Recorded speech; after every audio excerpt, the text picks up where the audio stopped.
from a more direct approach to social engineer then becomes a lot harder because there's other echelons of things you have to consume to be able to do this now, right? And whether it's devices or other aspects of things. So on that vein, how do y'all feel about that hierarchy? And do y'all think from an escalation perspective where we're going to have to pay attention in the attack stream and exploitation efforts?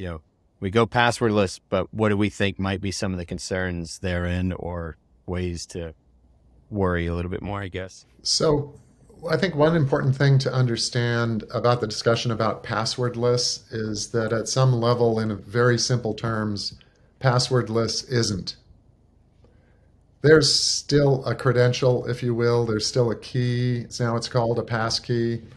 There are many attributes about it that are better than passwords. The biggest one being users don't need to remember it. It's generated, stored, managed in an automatic way by your Face ID or Touch ID, Android biometrics, a security key, other things like that. So it fits the bill of a strong, unique password that you don't need to remember.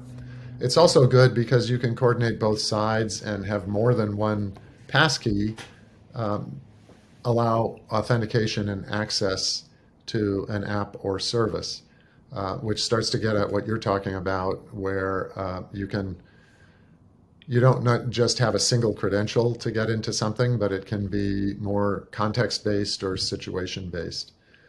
One of the challenges that pops up is that the big proponents of this are the large software companies that have big software ecosystems, Microsoft, Apple, Google, and they're helping accelerate the adoption of passkeys.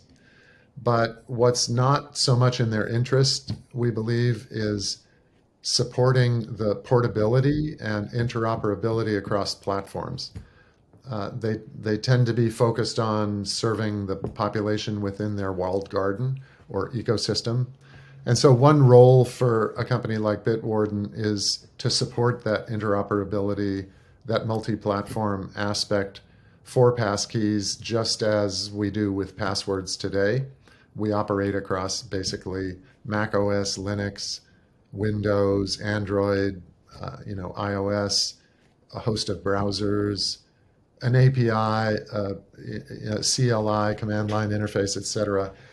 You need to be able to get at it wherever and whenever you need it, when you're traveling, when you're not. But I do think that once you start to solve those problems, you get a much more secure solution because, again, the strong, unique credential, in this case a passkey, or multiple of those per site, is guaranteed in the passwordless approach.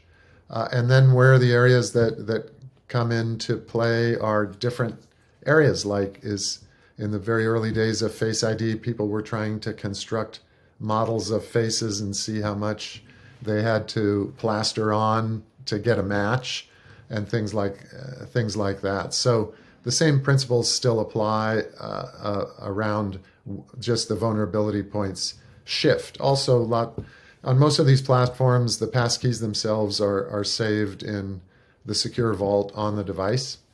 So keychain or the equivalent on Windows, keychain on Apple, etc.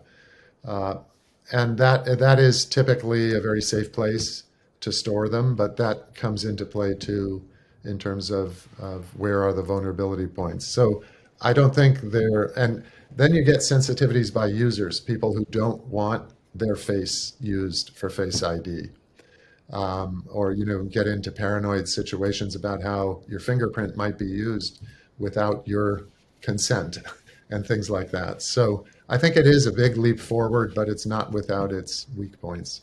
I was just going to say there's a stat we have in the upcoming survey, because while the large number of people are super excited about passwordless authentication, 55% prefer to use their memory over their fingerprint or their face, and 36% were worried about that fingerprint or Face ID being used against them.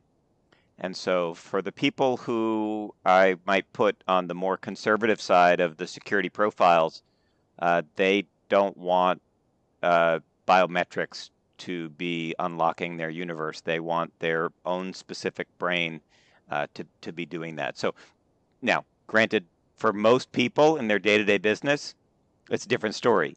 They want as much, taken away from them and streamlined as possible.